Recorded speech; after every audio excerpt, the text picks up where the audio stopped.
Hey y'all, this episode of The Read is being brought to you by Barefoot Hard Seltzer, a vibrant and refreshing hard seltzer made with real wine. It's perfect for a summer barbecue in your backyard, in your living room, or, well, not barbecue in your living room. You know what I'm saying? It's perfect for now. You can find Barefoot Hard Seltzer at your local retailer, or you can get it delivered to your door from drizzly.com. Search Barefoot Hard Seltzer and use the promo code Barefoot Hard Seltzer as all one word for $5 off your first order. It's $5 off. Barefoot Hard Seltzer is your summer dream in a can, so go get refreshed and let's start the show.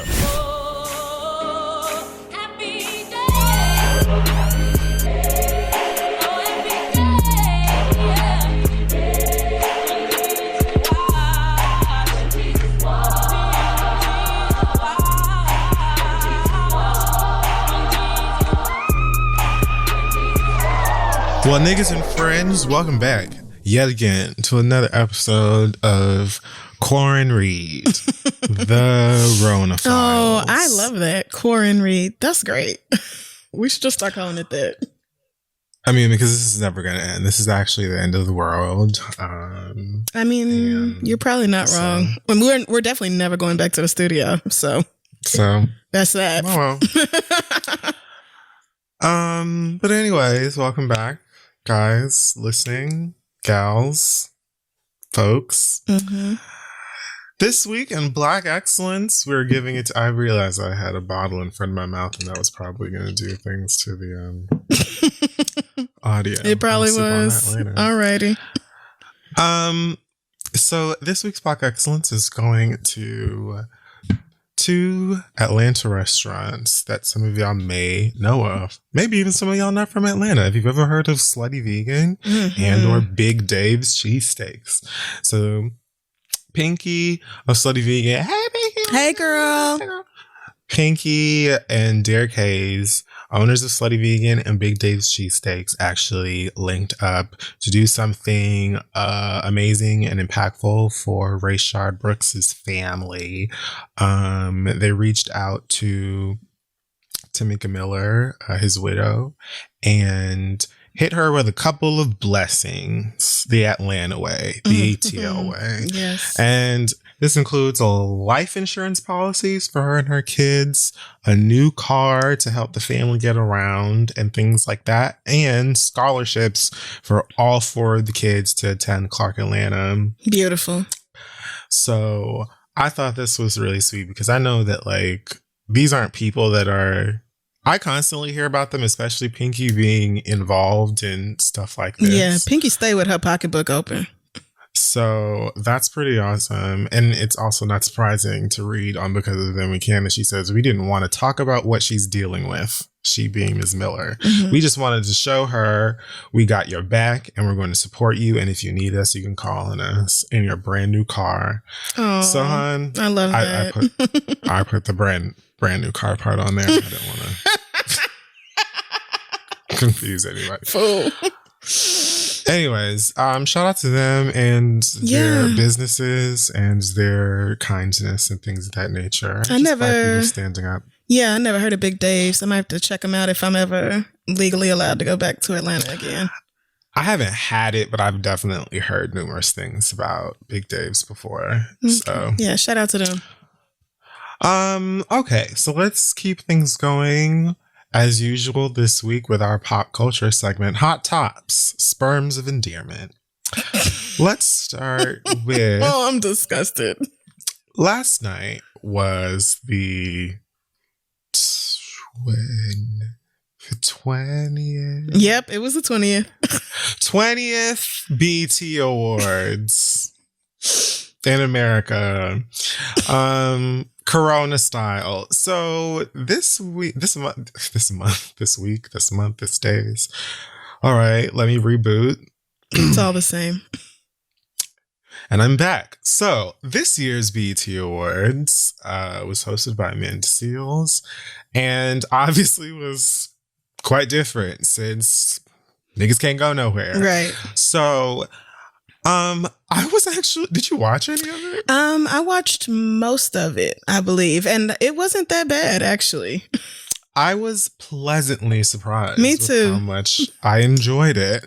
And I think it's mostly because so much of it had to be pre-produced. Yeah. You know what I mean? Almost like all of it, if not all of it. If not all of it. Right. Exactly. So a lot of the stuff that we got was like, it felt like it had more intent or effort in it. Yeah. It was well done. Or just not the fact that they didn't have to be confided to, you know, the stage of a theater or whatever, and they could do multiple angles or effects or whatever. It just felt like most of the performances felt like a music video or, you know, just something a little bit more stylized than they might have been able to do normally. And sure, some of them did look like, you know, when UPN shows had a special musical guest. But at the same time, I felt like that was also charming. As a 30-plus-year-old. But most of it I just felt like was really cool, and actually I wouldn't mind if they just did their award shows like this for the rest. Honestly, more award shows could probably just do shit like this. I know a lot of performers over the years have been doing more pre-produced performances that they just stream during the show or whatever, but this was like really fun to see what different people came up with and stuff. I liked Megan's performance, obviously. Oh my God, that was incredible. Mad Max inspired or Mad Megan inspired performance that she gave. I'm not crazy about that new song though. What new song? The Easy E. Is it Easy E sample? She has like a brand new song. Oh, okay. I think it's called Girls in the Hood. Oh, Girls in the Hood. I don't actually think I've heard that one yet. I'm not crazy about it. Okay. It's not like the worst, but yeah, it didn't. I don't feel like it has moved me anywhere yet. Yeah, no. When she switched over to that Savage remix though, and she got on whatever that contraption was with the rest of them girls, I about lost my mind. I really did. Yeah. It was great. That was pretty cute. Also shout out to her for, you know, having a couple of choreographed moments. I see you keeping up with a, you know, 2468. That's nice. Who else did I see? I loved Alicia Keys. Oh, and her multiplying pianos. You know that when that piano burst into like 15 clones surrounding her, I was in orbit. Like, I don't know what it is about her pianos to me, and I don't even know that I can like verbalize why I find it so funny. I just feel like she's just had so many different pianos that she's played in front of, and they're always incorporated into her visuals because she's usually playing the piano. And so I don't know why it's so funny to me, mostly because I'm stupid, I guess. But it was just like her playing and singing this really, you know, like really powerful rising song or whatever, and the next thing I knew there was like pianos everywhere, and I just burst into tears and felt really stupid about it afterwards. But anyways, no, it makes sense. That was cute. It was an emotional moment. I actually liked most of the performances. The only one I really didn't like was DaBaby.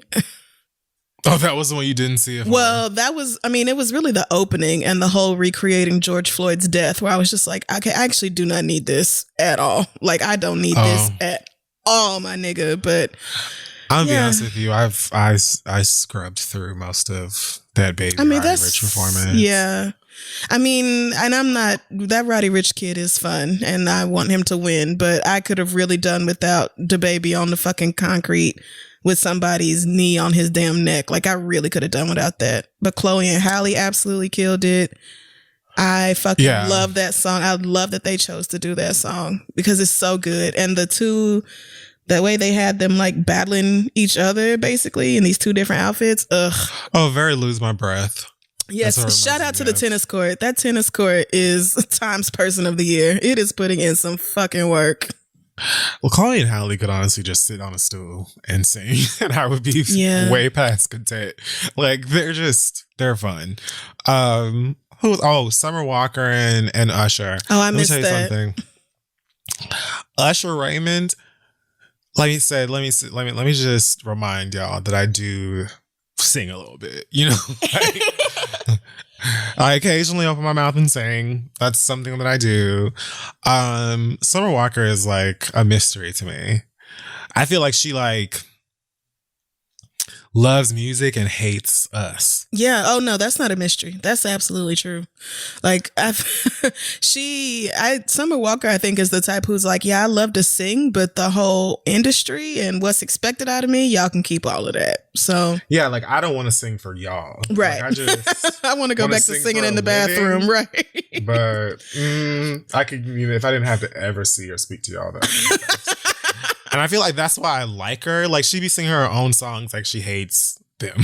she like for the whole time I was sitting there watching her with this like very 2002 hairstyle that she had, and she was just singing like, girl, I hope that they validate Parkin, and I'm so ready to get the fuck about this bitch. Like, it was so endearing for me. I don't know why. Well, I mean, I could see how y'all might, relate over not really wanting to be around people or having to interact. As someone who, shows up to work and very usually would rather not. I'm not. Yeah, no, I get it. I'm not upset about this. I missed that one though. I'm gonna have to go back and watch it later. It was cute. I like that song. I said, a lot of the children were giving you like a very quick set, couple of little pieces in front of a backdrop, maybe a projector, and go. And I enjoyed that. It definitely felt like when, I don't know, like Jodeci might be on Half and Half or something like that, or the intro to Half and Half. So, like, that's kind of what it was. But yes, the song is very cute. And like Usher was like, my microphone is on, it's working. Yeah, like just so you guys know. Just do a little something. Just so y'all know. Nothing much. The rest of these hoes are lip syncing. I am not. Michelle Obama is still the first lady. I don't really remember too much of it. But yeah, I thought it was really fun and I thought it was cute. And like, I was actually surprised by how much I enjoyed it versus any normal award show on normal times or whatever. Yeah, I don't know that format needed a host necessarily. I didn't think that really flowed together all that well, but I guess you have to have somebody connecting the dots and like, going from one musician to the next. But they honestly, I guess they pulled it off a lot better than I thought they would. I thought this was going to be niggas, FaceTiming from home with their living rooms in the background. And it was a lot better than that. I mean, there is also so much that could go wrong when you're doing live stuff, and so much that does go wrong. Sound issues. Anybody could fall on stage, like anything. So just having something that you're more confident will probably be edited and cut and shot in a way that's more like seamless and flawless than normal. I was just like, oh, I'm totally in the mood for this. Like this is working just fine for me. I did kind of miss a little bit of the live aspect. Like, it's just like, for me, it was just a little something was missing. Just, I guess, the magic of a live production, or maybe not even live, but just filmed in front of a live audience. Maybe that's it. But overall, yeah, I really enjoyed it. BET can keep doing that. For me, it was probably like the antics of the live situation. Like I've said before that I'm all for cutting to celebrities in the crowd making shady faces when something happens. Yes. Or usually it is Rihanna. Somebody drunk and saying something stupid. Yep. So that stuff is usually fun and was missed or whatever. But again, for this one time, I was just so focused on the fact that I enjoyed a lot of the offerings and for I guess not remote, but for the Corona special, I was like, oh, okay, I'm not mad at this at all. Jennifer Hudson gave us that Aretha trailer. What a look. Ugh, what a song, what a voice. Her hair that was the first thing I said when I saw Jennifer. I was like, oh my goodness, I want to like eat this hair. It just looks like breakfast. It's so pretty. Okay. And I'm excited to see that fucking movie. I won't be seeing that other one. I don't know why we have two Aretha movies coming out any damn I'm sorry, what? There's another one. There is another Aretha movie coming Excuse out. her? Yes. What? With Cynthia Erivo. What? Yes. Why? We don't know, but I haven't even heard anything of this. Oh, Yeah. Why are they doing two at the same time? That's a really good question. I don't know. I cannot answer that question. So wait, Cynthia Erivo's playing Aretha? That is happening. And I mean, let me not take away from her voice, because her voice is fucking astounding. But oh yeah, absolutely. I just don't understand. This is not making sense to me. Because I've heard about Jennifer Hudson playing Aretha Franklin for years. Right? Like, it's actually almost gobsmacking that the trailer is out and the movie's actually finally fucking happening. Because they've talked about Jennifer Hudson playing her for ages at this point. So the fact that I'm just now randomly on this podcast hearing about another one happening is like shocking to me. I haven't heard anything about this. Yeah, I don't know who's making it. I don't know, like, when it started going into development or whatever, but yeah, we got 2 Aretha movies coming out. Well, if you're a stan, girl, yeah, right. Hashtag content for your ass. Gonna be plenty of it. Speaking of content, this July 31st, Disney Plus, by way of Blue Sir and Rooney, will be premiering a visual album titled Black is King. Yes, sir. A film by Beyonce. Beyonce Knowles. Female pop vocalist. So I just I didn't ask many questions when I saw the like little teaser for it. I just allowed my spinal cord to shudder and just accepted that a blessing was coming my way. I wasn't sure, because at this point, you know, if you're even like a relatively new Beyonce fan, you have to be accustomed to, you know, your edges being peeled off at any moment. Usually at like 11 p.m. I don't know what. Like, it's I guess bedtime, and then here she go. Because I guess in LA, 11 here is like 8. So maybe she be like, the kids are just getting ready to She put the twins off. down, yeah. Right, and she's like, let me fuck the world up. I don't know. Because Black Parade came out. I looked at my fucking clock and it was like 11:20. I said, the nerve of this woman. Like, madam. Like, excuse you, what? Yes. It's the middle of the night. Yes. And I don't know why she continues to play with us like that, but it don't matter. She can do whatever she wants to. Either way, this Black is King visual album is supposed to be based on surrounding music from the Lion King, The Gift album soundtrack, Lion King inspired project that she released last year. Yep.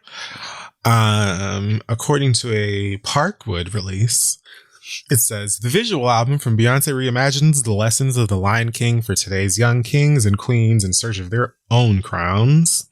These timeless lessons are revealed and reflected through Black voices of today, now sitting in their own power. Black is King is an affirmation of a grand purpose with lush visuals that celebrate Black resilience and culture. The film highlights the beauty of tradition and Black excellence. So it sounds like this is going to be a film that features songs from The Gift, appearances from artists that were on there. It says also there will be special appearances. So, you know, maybe the twins are going to debut their fashion line or something. something that'll blow your mind.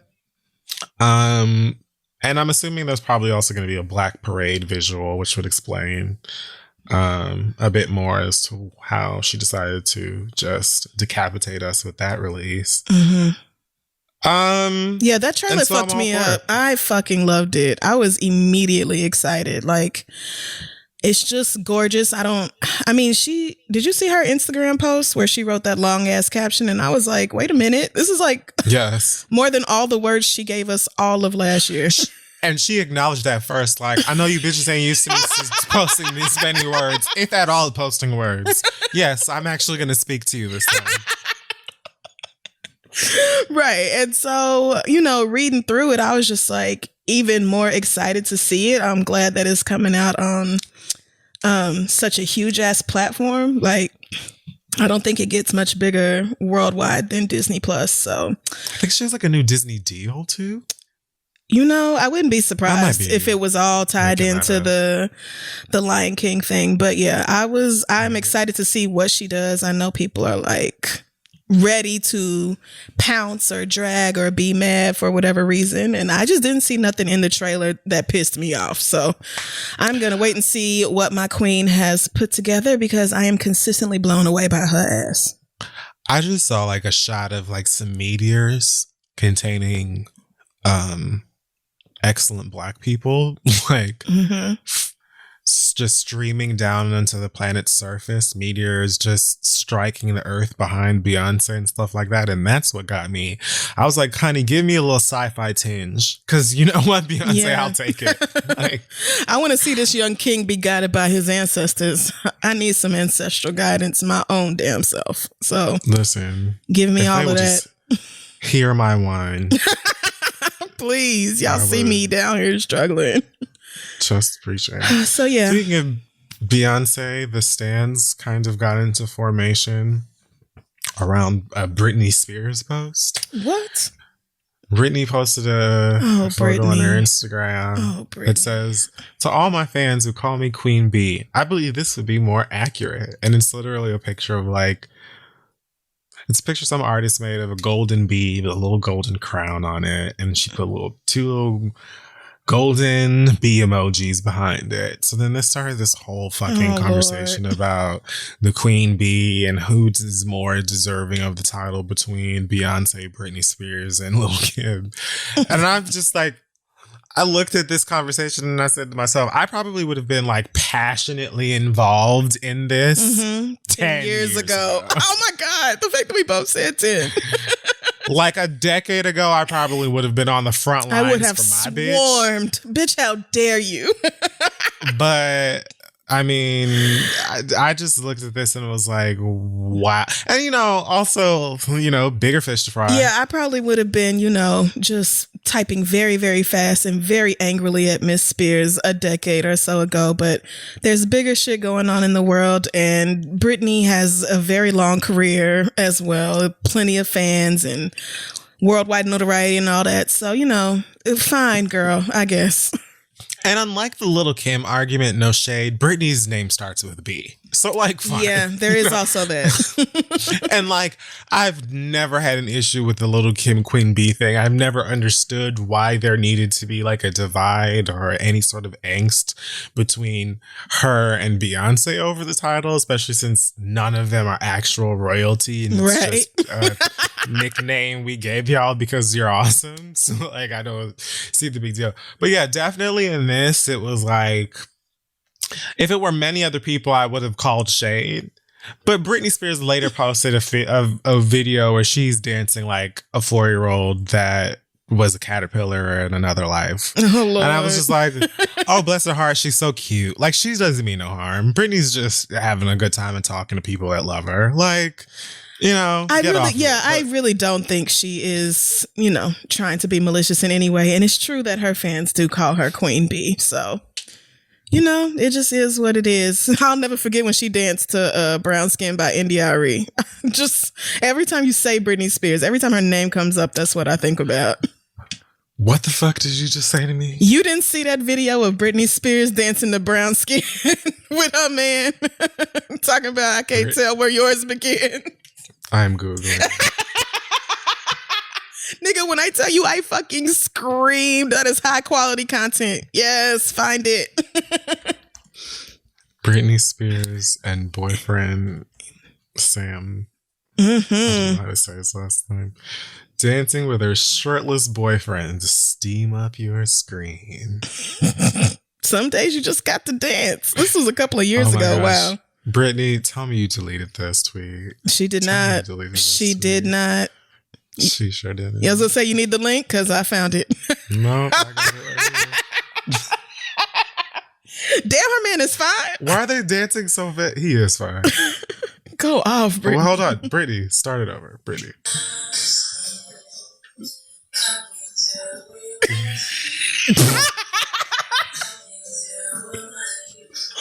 Let me tell you something.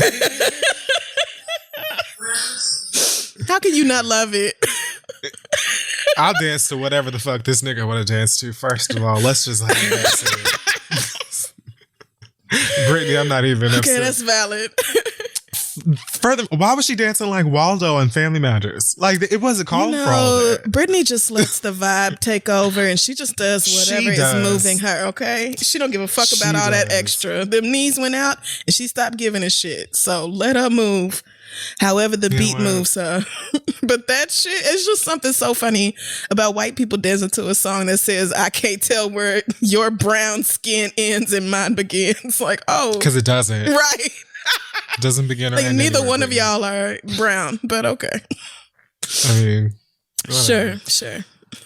What else is going on? Kanye West has a Gap deal. No thanks. 10-year deal starting right now or next month. Around now. 10 years. Yeezy Gap coming at you live and direct, bitch. No, man. This is a deal that is planning to create modern, elevated basics for men, women, and kids at accessible price points. Now, see, this is what this last point right here, these last 3 words, accessible price points, that's what I know of the Gap. Because the Gap, correct. You know, I asked myself the other day, how many niggas be in the Gap? But then I was like, girl, what the fuck are you talking about? I used to be in the Gap all the time in college because you could get a pair of pants for like $4. So, not sure what Yeezy Gap is going to be giving, but if that new shoe that I saw today is any indication of what to expect, no. I was going to say, do you love it? This shoe? Look up. What do they call them? Yeezy Gap Yeezy Foam. I don't know if it's a Gap shoe. Okay. Yeezy Foam something. This shoe the foam looks posits? like, no. The foam runners. Foam runners. Okay. They look. I know like you are fucking lying to me. It's like what a mermaid might blow into when it's trying to call its troops into battle, or. I know you are fucking lying. That looks like a cyst. Well, that is a tumor. What is that? Maybe something to make breakfast. No, that looks like a growth. I don't even know. What? And I bet niggas are paying for that too. Somebody spent $400 on these. Maybe something you'd find in the Great Barrier Reef. Holy yes, it looks like coral. And did you see these pumps? Is this a real shoe? I didn't see no pumps. Nigga, I don't want to see no pumps. Google Yeezy transparent pumps. Or maybe even just Yeezy pumps. What the fuck? I'm sorry. I put in Yeezy transparent and the first thing that came up was Yeezy transparent mules. And this is where we can stop. Okay. Because the last thing that I want to see. Ugly. Okay, this is not good. I'm going to tell you the truth. If what I'm looking at is what you were just looking at, I don't hate this as much as I hate this. I didn't see a mule. I did not see the mule. I just saw the pump. I'm looking at these transparent pumps. This looks like something that his wife would wear. Right. To like That's exactly the grocery right. store. That's exactly right. But those runners, they're awful. Looked like somebody set fire to a Muppet, and that was what was underneath all of it. This like all of the felt. This nigga made a pump with a plastic wedge heel. What the fuck am I looking at?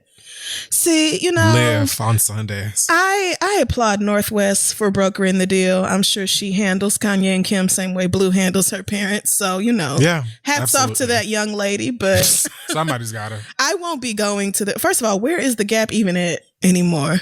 Because it was only ever in the mall, right? Like I don't think I maybe seen 2 freestanding Gaps in my life. I'm sure there's a Gap in Times Square, but I couldn't tell you where there might be another one. Gap stores. I'm willing to bet a sizable amount of money that there's a Gap in Times Square somewhere. Oh, probably. But there's every damn thing in Times Square. Oh, except they are closing that McDonald's. Do you know that big ass McDonald's?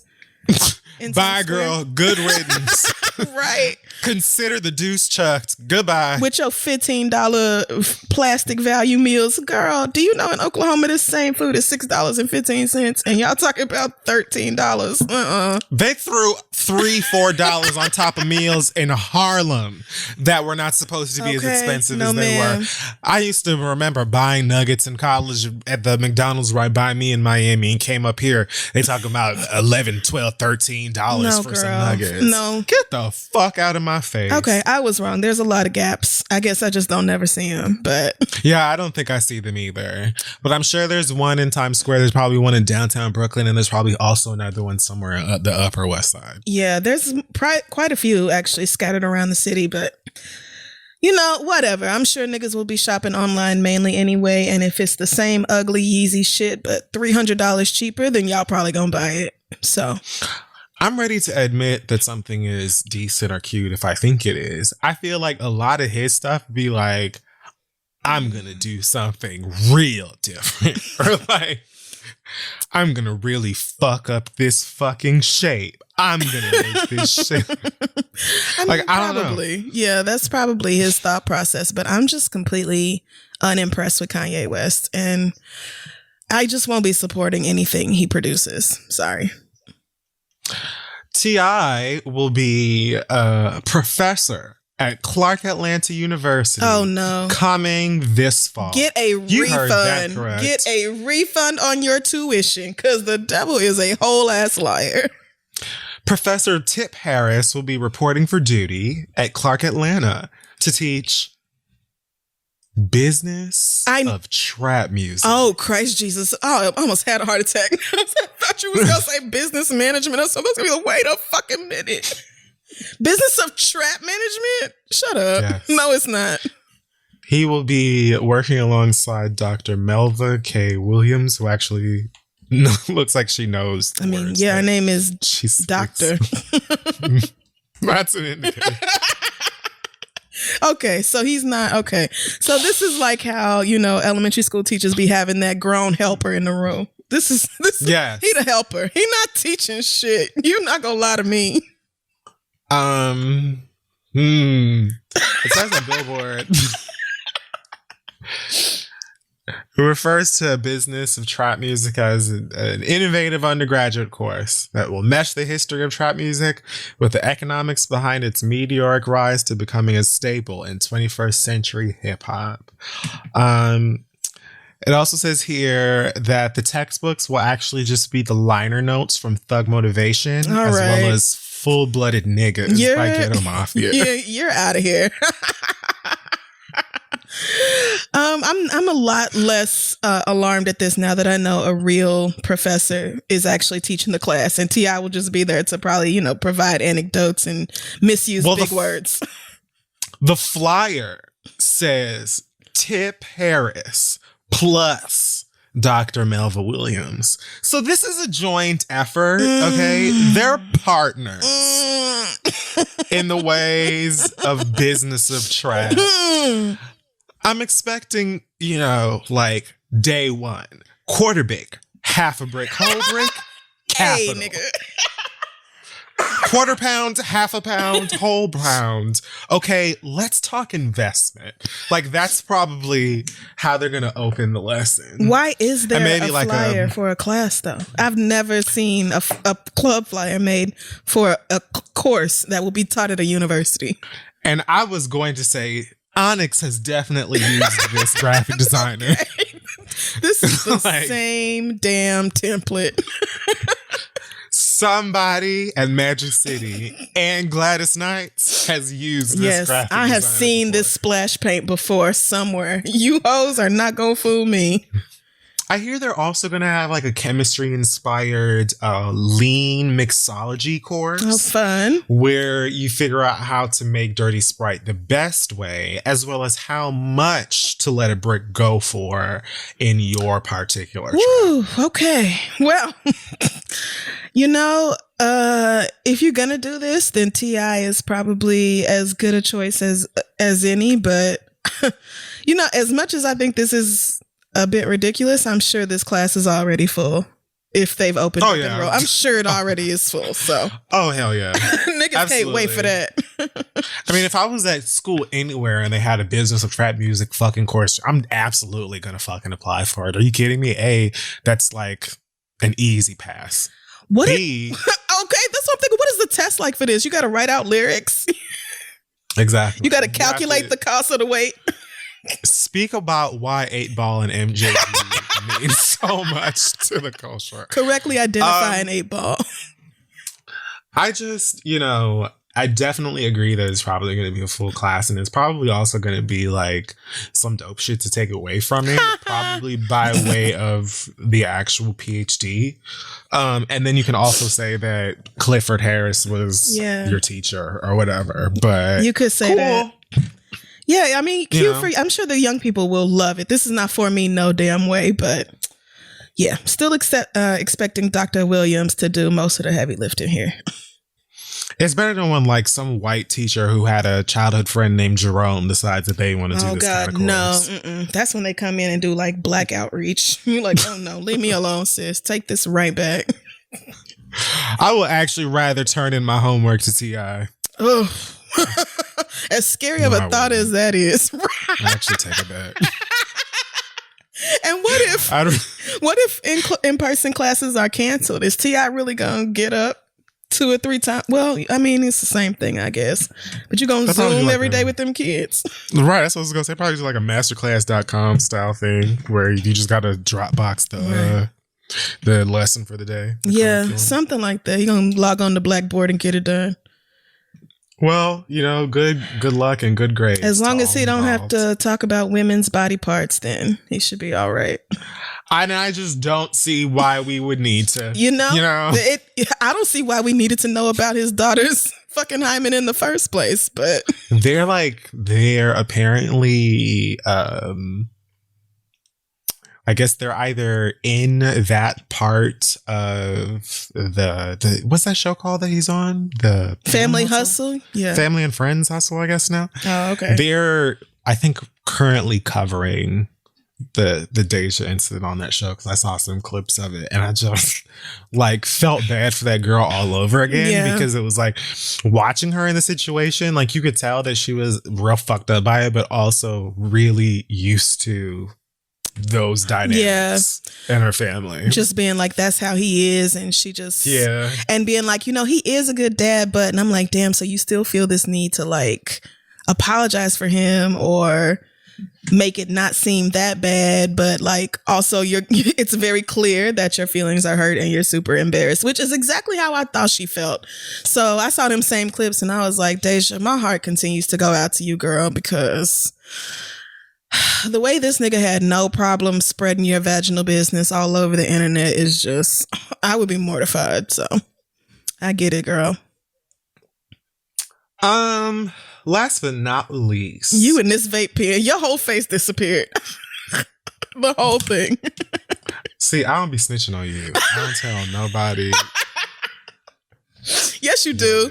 When I drank all the rest of that wine, you was like, it's nothing left. There is nothing left in that cup. What are you talking about? When was that? I mean, I drink a wine a lot on this show, but you tell.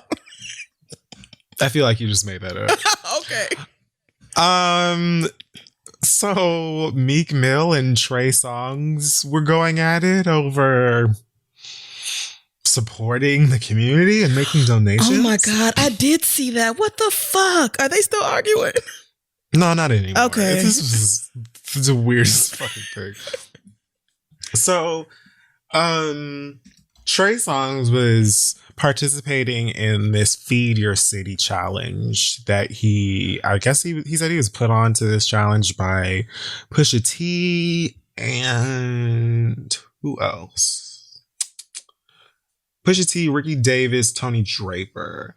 So he was in Philadelphia apparently, and he posted a photo of them out in the streets giving back and said in the caption, I challenge my boy Meek Mill to the hashtag Feed Your City challenge. Bull, a young god in Philly, let's go. Alrighty. What does Bull mean? I'm old. I mean, it means so many things. Okay. And I don't know what it means in this context. Okay. I'm either old as well or I haven't spoken to Trey in a minute. Oh, okay. Either way. Yep. Bull Young God in Philly, let's go. I guess later Meek Mill had posted some photo and Trey Songz jumped in the comments and said, take some of them bands and accept the Feed Your City challenge. Oh, so this was a picture of Meek holding a stack of money. Yes, I did see that. And I thought, why would you post that at a time when most people are like desperately trying to pay their rent and utilities? You know, but economic destruction. Niggas really don't think shit through. Why would you do this? So yeah, Trey Songz said, take some of them bands and accept the Feed Your City challenge. Meek Mill responded and said, I donated like $2 million this year. Where you at, LOL? He went on and said, $200K to Philadelphia schools, my Phantom for less fortunate, $400K. What? And help raised $50 million for reform. Trey Songz, don't try me like that. So he donated his Phantom? I'm like, wait, your Phantom for less fortunate $400K? What? What does that mean? Did he sell his Phantom and give the money away? I feel like this is Illuminigga language. Yeah. Like when they like beat each other. This is like, because I just know you didn't donate your Phantom to the less fortunate. That just don't even make sense. So did you sell the Phantom and then use the money? I don't care. Whatever. Trey Songz said, what, you feel attacked? I know what you're doing for your community. That's why I challenge you. I'm at everybody to do their part and more. You included. I'm going to try whoever, but what I'm on right now, feel how you feel. Amen. Now, again, this is a screenshot that Tremaine put on his Instagram. So the caption of the screenshot is, so Meek Mill apparently felt a way about me challenging him to the Feed Your City challenge. He felt the need to tell me what he's already done, hopefully not realizing I tapped on him because of how much I know he's already doing for his community. That's great you donated, fam. That's great you helping prison reform. That's great you gave your Phantom. Oh, there we go. Thank you for clearing it up, Trey. I still don't understand. So I'm simply trying to bring us together to further help our communities. You offended? LOL, you got it. Chapter 5. Meek Mill says. Meek Mill says, nah, I did it. Don't try to put me on the spot with that sideways shit. That's not even no money like 4 racks. Ellipses. Other artists telling artists to donate is dumb. Just handle your business. Don't try to put me on the spot. This behavior kind of new artists don't speaking on my money. Oh my God. What the fuck? Is there nobody in Philly who could just do a quick little Grammarly check? Like nothing? There's just nothing that can be done? Okay, so Real Friends' sister app is called Red Pen. And the Red Pen app is when you can download screenshots of comments from people, specifically celebrities, but anyone. And you can use the Red Pen to correct their mistakes, grammar, spelling, anything, and then just directly DM it back to them so that they can learn for the future.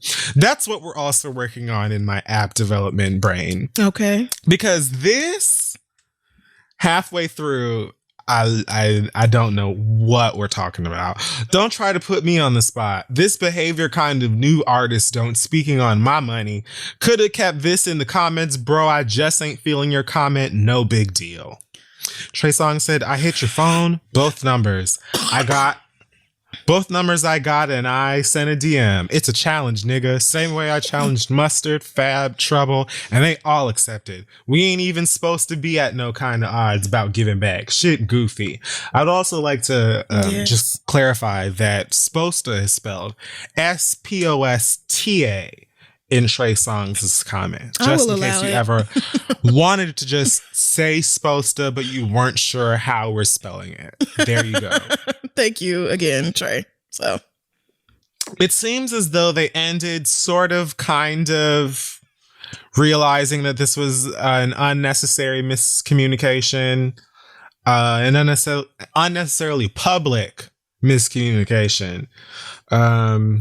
Wait a Meek minute. Mill said on Twitter, "Me and Trey is bros. That lil emoji threw me off, though." Oh my God. It's the little scratching her chin It's emoji the he's little, talking to. yeah, it's the little thinking emoji, but I just don't ever want to hear men call women sensitive ever again in my whole life. This nigga went on a whole fucking tirade talking crazy to this man behind an emoji. An emoji. I don't. But It this wasn't is how even. niggas been. It's not even a disrespectful emoji. It's just like, wonder if you'll accept the Feature City challenge. Like, it's not. It was no reason to do all this. But this is how nigga sensitivity has worked since God said, "Look, you can eat whatever you want except that apple. Just don't even go in there." Oh Lord! So I cannot believe this. Shocking to me. Trey Songz retweeted it and said, "Bruh, emojis ain't shit. However, I do apologize if you felt slighted. Can we do this for challenge in Philly, man? It will be huge. I'm all for the empowerment and uplifting of one another in our communities. I'm man enough to acknowledge that the emoji could have stirred things the wrong way. You are fucking even though lying that to wasn't me. the intent. What? It was so powerful feeding my city. I just wanted to bring some of the guys along." Oh my God! You are fucking lying. This is why ladies sometimes just slam the dinner plate down on the kitchen table and don't even say nothing. Because this is like, the dumbest shit I have read all day. I cannot believe that's how that ended.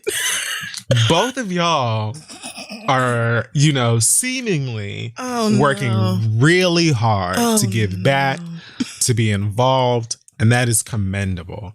And like, personally, for me, I think it's great to get on social media and like post actions like this, mostly if it is in an effort to spread awareness of something or of a hashtag or of an organization. When celebrities link up with, groups in certain cities and stuff that are working real hard, and you post that, "Hey, I'm out in the park right now doing etc.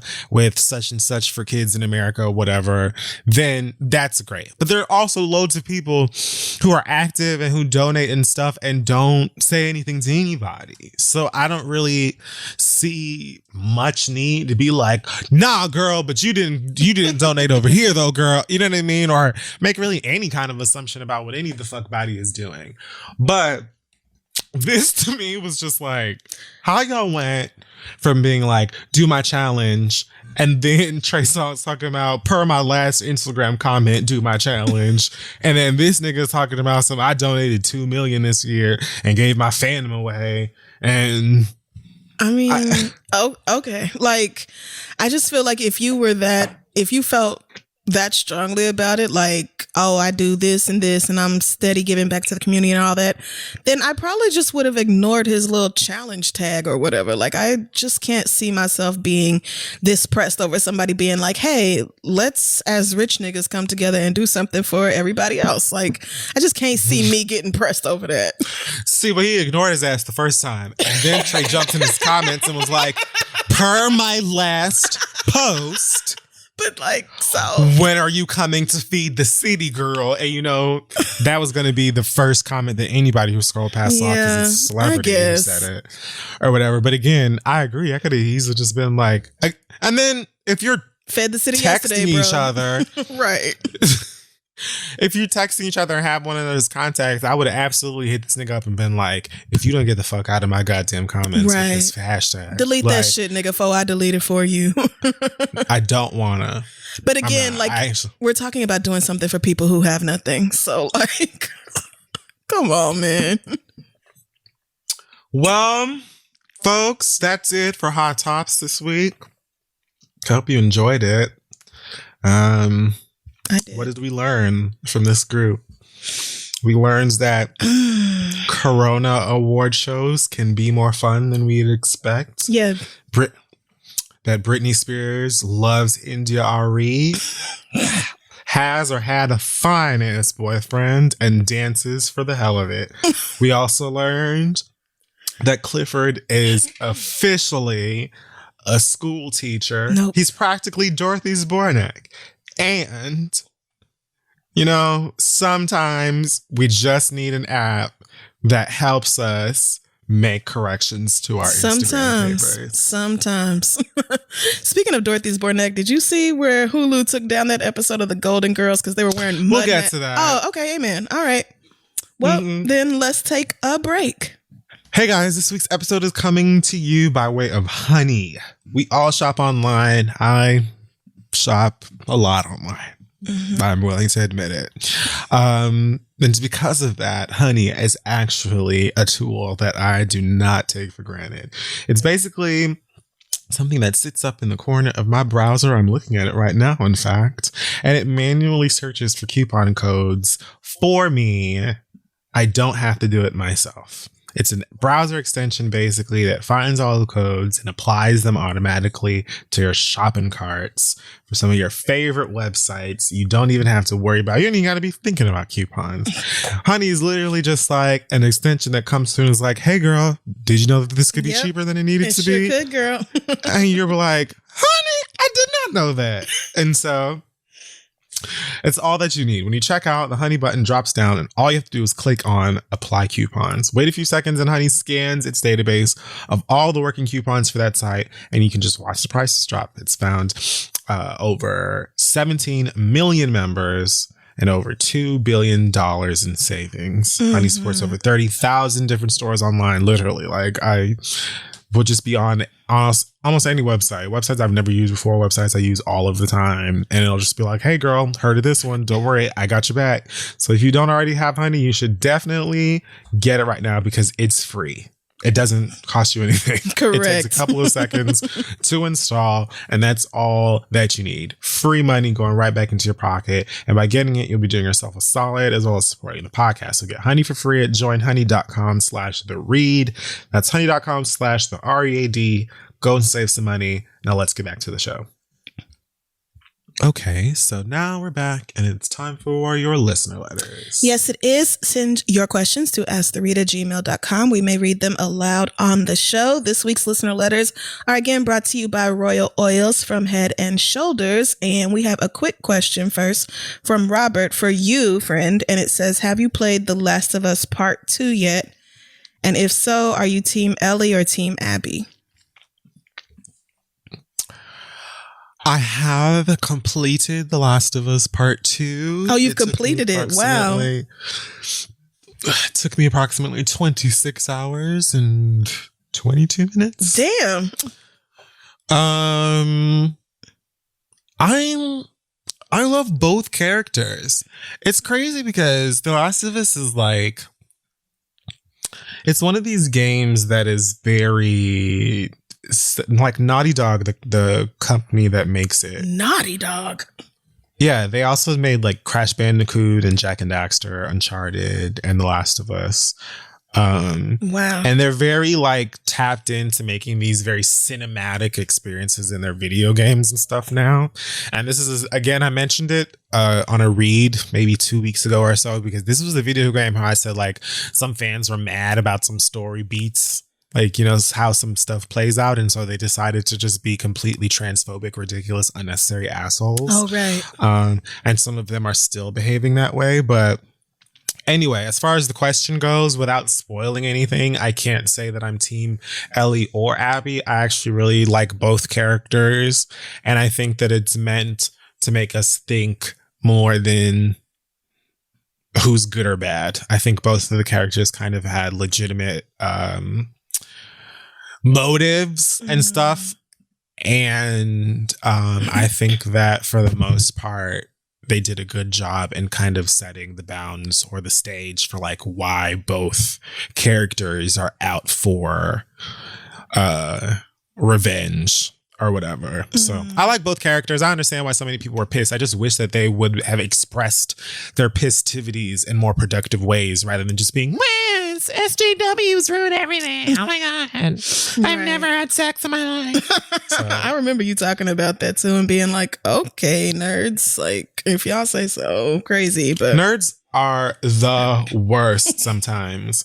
The worst. Because it's, and like, again, I don't even feel like it's a completely flawless story. I understand how some of it could have been like, not a fan of this, but being like, they're just trying to appease the liberals in the game. Like shut the fuck up and play the fucking game, or don't play the fucking game. Like shut the fuck up. Yes. Anyways, I hope that answers your question. Fantastic game. I'm about to play it all over again. Okie doke. Well, this next one comes from Anna, who says, I need to know if I'm wrong for continuing to fuck my wife. I told her that I didn't want to be together anymore.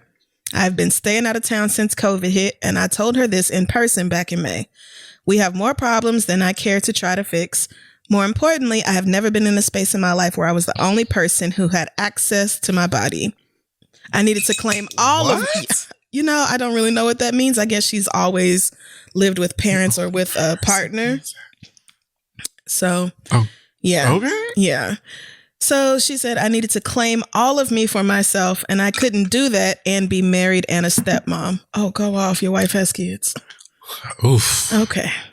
I told her that outright. I apologized once to her, but to say I was sorry again to anyone would be a lie. Blessed is she who comes back for her body and all parts of herself. Okay. Excuse me.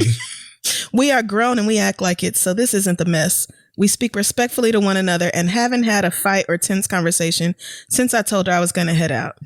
She called me for a booty call a few weeks ago. I was drinking at a friend's and told her I was too drunk to drive, so I couldn't make that happen. She said she would come to me and we could do it in the car. I paused, as a lack of sex was an issue in the marriage and the thought of busting a nut was oh so tempting. But I'm still on I was going to head out.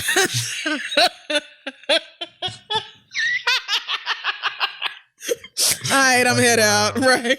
Like, this is a whole ass marriage, my nigga, but. Wow. Okay. But I said now. No, I turned down. Oh my God. I'm not even going to say that out loud. Okay. Anyway, I was in town, and when the opportunity for sex came up again, this time I answered. I want to know what it said. Do you really? Is it going to get us canceled? No. It says I turned down the Pussy Eats delivery service. See, this was your fault. Yeah. That's your fault. Thank you. Yeah. Okay. It wasn't as good as I thought it was. No, I told you. Well, all right. We had what I can only refer to as all of my favorite things sex, meaning we did all of my favorite things. We broke the bed, but we weren't finished yet, so we moved to the side that was less broken. It was what I needed, except for some of her words. She made comments like... literally broke the bed. Yeah, literally fucked up the frame, so... She made comments like, this is still mine, and you know I'm still all yours. After sex, I was in no way feeling any differently. When I had busted each nut I came to give, I popped up, got dressed, offered to fix the bed, and asked her if she wanted me to wait for her to eat because my food was on the table and I was hungry. Okay. When she came downstairs to join me in eating, she made a comment about our sex, and I said, well, there's a last time for everything. And she said, it doesn't have to be because we both have needs. I know I don't want to be with her, but I cannot stress enough that we had all of my favorite things sex, and I would enjoy doing it again. I feel like she may be in a different pool of feelings than mine, but she insists that it is just sex for her too. So again, the question is, am I wrong to keep fucking her? Thanks, Anna. Anna is on a journey, okay? Because she is writing like some Eat, Pray, Love shit. Right. It Blessed got very agape love right. at the beginning. And I was like... Blessed be the woman who comes back for all parts of her. That's some poetry shit. I said, excuse me? Yeah, okay, girl. Well... Jam. Yeah. Yeah, your mind, according to this letter, is all the way made up. And doesn't sound like it's got too many sensitivities within. So... I definitely would put a cease on the sexual relations with this particular individual because, you know, it's very easy to say what you think you need to say in order to keep things going the way that you want them to. Oh, yeah.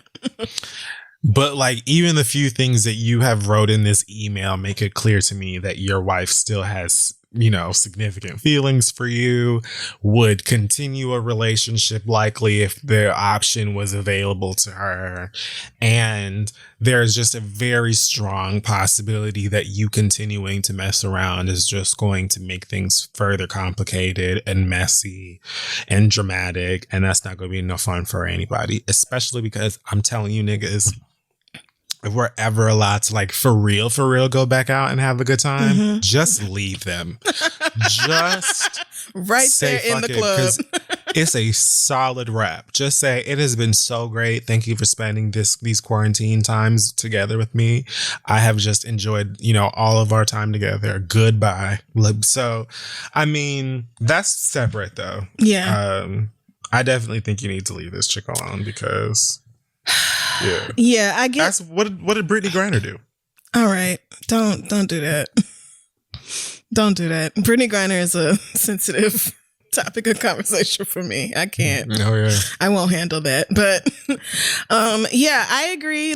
Girl, I get that having the best sex and doing all of your favorite things after going so long without sex is having you consider this as an option, but. No, ma'am. If you actually want this to be or to remain an amicable breakup, y'all cannot continue to fuck around. Somebody is going to get their feelings hurt. And it might even be you, girl, while you over here talking all big and bad. It really might. You never know. But I just think y'all have got to put a pause on that shit and just why drag it out? And if you going out and drinking at friends and all this, then you clearly not all that concerned with social distancing or whatever. You fucking this woman who you haven't actually been around since the quarantine started. So I'm sure you can find somebody else. Niggas are starting to date again. So you might as well open up whatever apps the girls are on or, check your Instagram DMs and find your next boo. But I just think if you really want this to be, and I'm also a little confused as to how you didn't want to be a stepmother, but you knew she had kids. So why did you marry her? But, I'm not even going, I'm going to just leave that alone. But yes. Or you grow to hate the children. Right. And then be mad at them for existing that was their fault. But yeah, if you actually want this to remain a clean breakup, then let that be the last time. You can always have all the good things you love sex with somebody else. Your wife is not the only person who can fuck you. Exactly. I'm unless you have some sort of alien kink that you feel like you're never going to find someone else to satisfy it. Yeah. I don't. This might be some lesbian shit because this is a conversation I have had. So. Yeah, but still, I doubt that whatever you're doing in the bedroom, you can't find somebody else who's going to be willing to do the things you like, whatever those things are. Maybe depending on whatever that is, it might be easier or harder to find someone who you're sexually compatible with. But it's going to be better for you to have a little dry spell before you find that person than to, have sexual gratification for however long until both of y'all are ready to yank out each other's fucking eyeballs because, signals were mixed and feelings were hurt and all this bullshit that is not necessary. Yeah. Go ahead and cut this off now before things get dramatic and y'all are making shitty posts about each other on Instagram or whatever. Just let this go before it can get even worse. You will find some new pussy. I promise. Okay. Yeah. Yeah. It is some more out there. She was not the last one. All right. This next question comes from Angie, who says, I'm a 27-year-old woman and I am in a happy, committed relationship with a man who adores me. He supports me emotionally and comes to all my events and puts my needs and wants above his own. He is really too good to be true. All right, girl, those were your words. Recently, he has made some questionable decisions that have caused me to reconsider whether he is the one for me. He saw a listing. He saw a listing for a 2007 Acura truck on Facebook for $1,600 and asked me if I thought he should get it. I said no, but at the end of the day, we're not married. Full stop. That's the end of the letter. If that was if it just said, what should I do? I would have died. No, that's not it. I can't stand you. I initially said no, but at the end of the day, we're not yet married, and he's a grown man who can make his own decisions. After they tagged on hundreds of dollars in fees that they claimed were for shipping and insurance, he sent $2,600 to these people through an eBay card. It turned out to be a scam, and he was devastated. Oh, my goodness. I mean, I saw that come in, but okay. He's also been having dysfunction in his family that has caused him to distance himself from them. And on top of that, he isn't the most intelligent individual. He was trying to buy a car on eBay. I mean, it was actually on Facebook, but then he paid them through eBay or with an eBay card, which is even. Well, anyway, when he speaks, he oftentimes misuses big words and thinks he sounds smart when actually he is embarrassing me. Okay, now you're being rude. Ultimately, he has a good heart, and that's what draws me to him. I have been there through everything he's gone through, but sometimes it feels like too much. I feel trapped, and I wonder if I am settling and if I can do better. I do have my own issues. I suffer from bipolar depression, and I usually am the one who needs encouragement. I feel that both of us being depressed will lead to an unfruitful relationship. A part of me wants to take a break so that I can explore relationships with other people to see if he's really the one. And I do want to have sex with somebody else before I tie the knot, just being real. I am scared that if I tell him I want a break, he will have a mental breakdown and never want to talk to me again. Should I stick it out with him since he's such a good person, or should I take a break from him and explore my options? Thanks, Angie. Ciao. Angie. I think Angie needs to be as honest with Angie's self as possible here. I think that it's really like it's really up to you. You know what I'm saying? Like, if you feel like you can stick things out with this person because you love him so much, and like the little nitpicky things that you're talking about, or the way that he pronounces words or whatever, is like, because like nobody has anybody that they're with or in a relationship with or with for a significant amount of time who just does nothing that just irritates them or makes their upper lip curl up or just makes them, just sort of like annoyed or look at their partner like they're dumb. Like, everybody kind of has a moment where they look at the person that they're with and kind of like, huh? But I think it's really up to you to decide whether or not you feel like you staying with this person is going to make you feel resentment and stuff like that, versus you being single and going out and experimenting for yourself and seeing how you feel about other things. You know what I mean? Some people could just be like, you know what? Fuck it. I'm gonna go all in with this person and commit to that, and that's fine, whether it works out or it doesn't. But like, depending on, I think, how old you are and how you really feel about all of it, it's okay to be like, look, I'm going to just separate myself from the situation and just go after the things I feel like I need for myself at this point in my life, and hope that you will be okay on the other side of that stuff. It's not your responsibility to make sure that this nigga is okay with every step that you take in your life. Right. So, I don't know. Yeah, I think that Angie is going to have some real hard conversations with herself. And I can identify with a lot of this because I too have been in a position where there was nothing necessarily wrong with the relationship. Like, the person didn't do me wrong in any way, like niggas love to do. But I just didn't feel like this was it. I just didn't feel like you were the one, or I just feel like this, like, if you are feeling these doubts or whatever, then there's a reason you're feeling them. And just because he is a good guy and he totally adores you and puts your needs above his, which is actually not a good thing, that doesn't mean that you are meant to be with him. Like, you don't have to just settle down with this man because he's a good man. Like, you deserve to be with somebody that you want to be with, somebody you get excited about, and somebody who gets excited about you. And he deserves that too. He deserves a girl who is not making fun of him behind his back for his fucked up words. He deserves somebody who's gonna fuck up them words right along next to him. So I think it's for the best for both of you that you break up, although breakups usually don't feel that way when you're going through them or deciding to initiate them. They actually suck. But I think it is what you clearly need to do for yourself. And I mean, you can break up with somebody gently and you can do it kindly, but there is no way to break up with somebody without and guaranteeing that you're not going to hurt their feelings. Exactly. So you got to get away from that whole, oh, I'm scared of how he'll react. I'm scared of how he'll feel. That's on him. Breakups are a normal part of life. And he is just going to have to adjust to it like everybody else does. We've all been through this shit. It fucking sucks. But that's not on you. Like Kid Fury said, it's not your job to make sure that he can handle all the decisions you make for your life. Yeah. He's going to have to do that. That's his responsibility.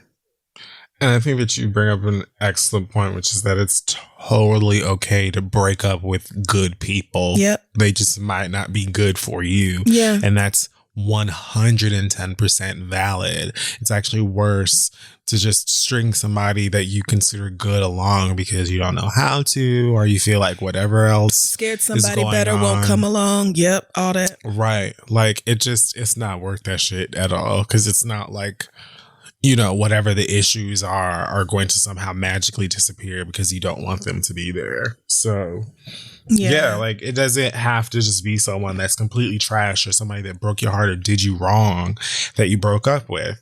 You know, sometimes it's best to just be like, you're great, you're awesome, but I need blank, or I need to do something for me, and that's fine. And how they react to it isn't necessarily your responsibility to cater to or whatever. She's like Crystal said, you know, you can be kind in how you deliver it. I would hope you would be, especially if they ain't doing shit to you. Right. But like, if you're as kind as possible in how you come across to them and they, you know, blow up or go into some sort of a crashing depression, that sucks, but it's like not worth not doing it. Right. You know? Yeah. Yeah, no. I get what you're saying. Like, and it's hard, especially if you've never done it before, but you know, you can just say, you are actually a great person and I'm not breaking up with you because I feel like, you know, you aren't doing something for me or whatever. This just isn't where I need to be. I need to focus on myself and work on myself, or blah, blah, blah. What, like, you can literally say it however you want to say. You don't have to be like, yeah, fuck you, nigga, delete my number. Like, you can say it however you want to, if you want to, you know, be gentle, but you don't delay a breakup because you're scared of how he'll react, because then you're betraying yourself and what you need for somebody else. And the fact that he is doing that for you, which you said, leads me to believe that both of y'all need this breakup. So, and not for nothing, it sucks when you're on the other side and you can feel breakup on the horizon, but the person's not saying anything. Yeah. You can, when you feel that like distance happening and like they may feel like checked out, but you can't get it out of them, and you feel like we're like one side is in it, or like, that shit sucks. I would rather you just come to me and be like, I can't do this. Like, I got to break up. Yeah. And I'm not even 100% sure why right now. I would rather it just be some shit like that and I can just deal with it than me feeling like you're pulling back or you're distant or something is different and I have no understanding as to why. Yes. So one of the roughest breakups I ever went through was when my girlfriend was just like, yeah, I am getting depressed and I can feel that I'm about to enter a really dark place, and I don't want to mistreat you or have you feeling some type of way about how I'm acting, so I'm gonna just go, which was really her depression pushing me away. But still, it was like, you know, that was the reason we broke up, and it's nothing you can do but handle that. And ultimately, as much as it sucked to go through a breakup, I would much rather her have done that than for her to string me along, like you said, and just let the relationship get worse and worse and let me keep trying and figuring out what's wrong, knowing the whole time that this is not where you need to be. Yes. So like, just set him free and set yourself free, and good luck to you. Yeah. All right. Next question comes from Marcella, who says, my twin brother, who is also my OG best friend, has been coming to me with his frustrations about white people. Typically, when another Black person comes to me to vent, I am open to lend an ear and support. The problem is that my brother has been what I would consider a coon. Oh, fuck. He and I have been in several heated discussions about black equity and existing while black, where he has called me an angry, militant black woman, which, by the way, yes, the fuck I am, and with justification. He has white... I mean, she's calling herself an angry, militant black woman, which...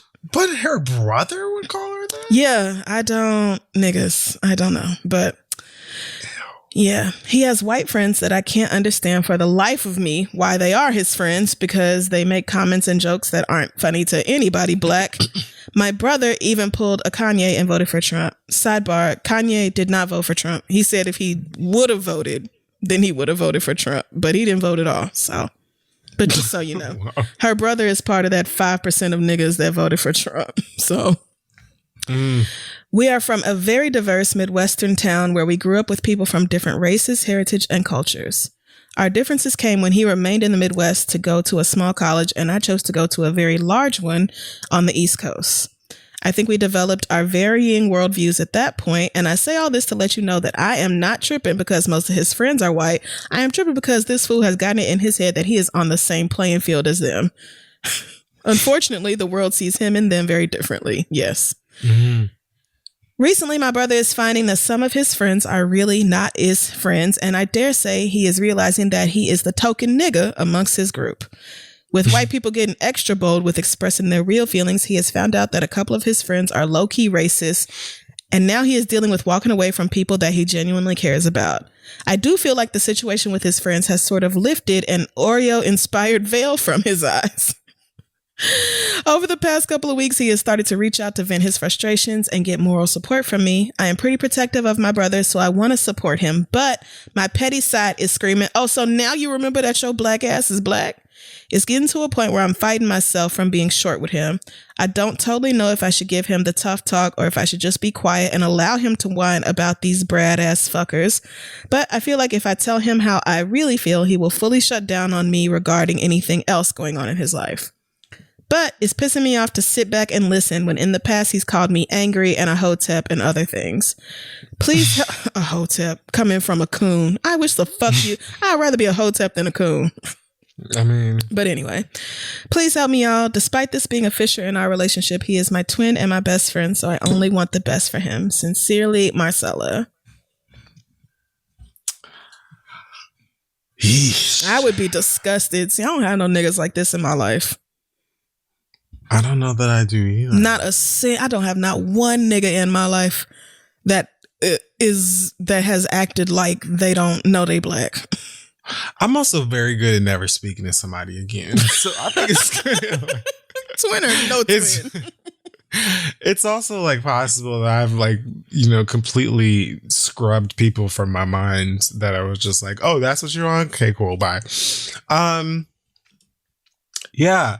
I mean, I don't really know what you are supposed to do. I know there's like complications when it comes to family and like this feeling of like certain obligation to get through to our relatives, especially immediate family members, and like get them to do better or think better or whatever. But like, nigga, if your twin is a fucking adult or old enough to know and do better on his motherfucking own, it's like, what are you exactly supposed to do? I don't know that we have that much time to spend re-educating Negroes who are like determined to just completely dodge all the points and attach themselves to fuckery. Like, I just don't know that we have the time or the energy for that shit. So, I mean, I don't know. I know that it's complicated when it's like your relative, when it's your loved ones, but think about like all the fucking white people who just don't do any fucking thing when it comes to their relatives and their fucking loved ones, right, doing insane fucking stupid racist shit, and the like impact that it has on the lives of the rest of us. So yeah, IDK, I don't know. I would definitely cuss the fuck out of my twin, but right. I think like you're feeling all this, but I didn't see anywhere in the letter where you said that you confronted him about it.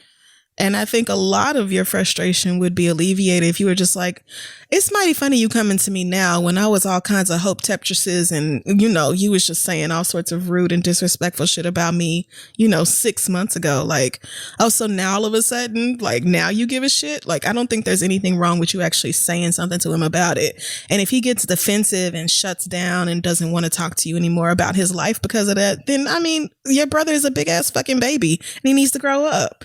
Like, he can take responsibility for the things he said to you. He can take responsibility for being shitty and being rude to you. There's nothing wrong with holding him accountable for that. So I would start there with actually saying something to him. Yeah, no, I mean, I definitely agree that there should be something said, period, in terms of like all of that stuff that's happened.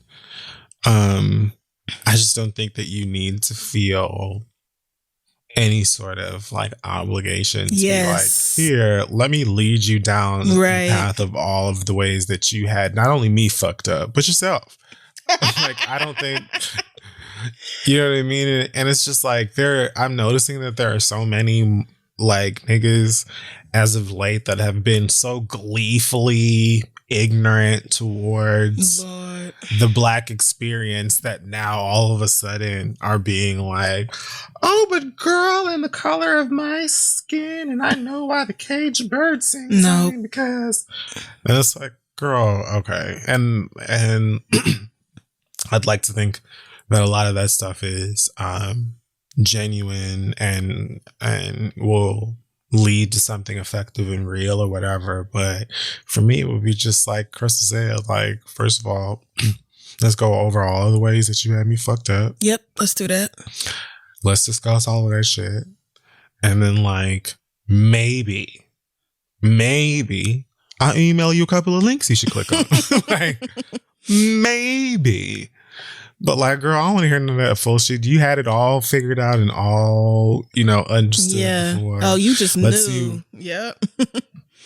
See what the white way can get you, honey, because I don't have nothing for you over here. Yeah, Kivir. But I'm petty. I mean, no, you're right. Like, she definitely is not obligated to do anything, but you might find that you're less irritated with him once you get a genuine apology. Like, I actually don't see why he hasn't come to you already and been like, ooh, so now that I realize I'm Black, my bad for the crazy things I said to you. Like, that's what I'm saying. Yeah. Yeah. But you're not obligated to hold nobody's hand, not even your twins. But I do understand the desire for him to be, your desire for him to like be less of a shithead. But you know, if you talk about it and he just shuts down, then, you know, let him grow the fuck up.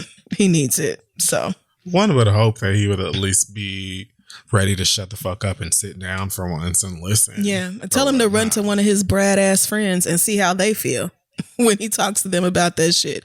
Does he not know any other Black people? Are you the only one? That's a bad sign. So yeah, that's a fucking awful sign.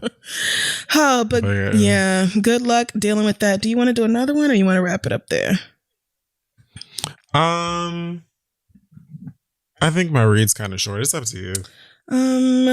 Okay, let's do one more. Yeah. Oof, Lord. Oof. Okay. Should we do a letter from a bisexual girl or a letter from somebody about their mother and whether their mother is a fuck boy? Or, you know, a fuck girl, whatever. I think I want to hear about this person's mama. Okay. So this question comes from Zariah, who says, I know you don't read the nice. Oh, I'm skipping that. My mother let me down really badly this year. She's had a very long history of treating my brother and I differently, and it became clear to me in high school, but now as a 28-year-old living alone, it is still pronounced. My brother is 2 years older than me, but I am expected to be the responsible one and to help my family out and be the emotional support daughter. Over the years, my brother has been expected to do nothing and has received all kinds of things like a basement apartment while he was in high school, his own car at 16 that I was not allowed to use, even when I got my license, financial bailouts from student loans that he didn't have to get because my mother paid for his college, etc., etc. I love my brother, but he was never told no, and it shows. As the emotional support daughter, my mother and I were still very close despite all the disparity, and she was very supportive when it was just the two of us. I just learned to avoid situations where mine and my brother's needs would conflict because she would always switch up and treat me worse around him. This all came to a head this year when I planned on fulfilling my dreams to start a black beekeeping company. I live in the city and my mom does not, so she agreed to let me use her yard to start my first hive. We planned for this together for months, and the day I was supposed to move the hive in, she called me and said that my brother had just called and was thinking of moving back home and didn't want any bees there, so now I needed to find somewhere else to put them. Wow. I stopped talking to her because in addition to having spent months planning, taking university courses, and wasting my savings to get this up and running, her history of abandoning me at my brother's whim was too much and I can't trust her. He also changed his mind like 2 weeks later and didn't even move in, of course. Wow. My mother was one of my best friends and one of the few people I felt comfortable talking to about my anxiety and family history, even though she's Caribbean and largely doesn't do mental health. Okay. It's been a few months and she reached out to me, so I felt guilty and obligated to talk to her since she was making an effort.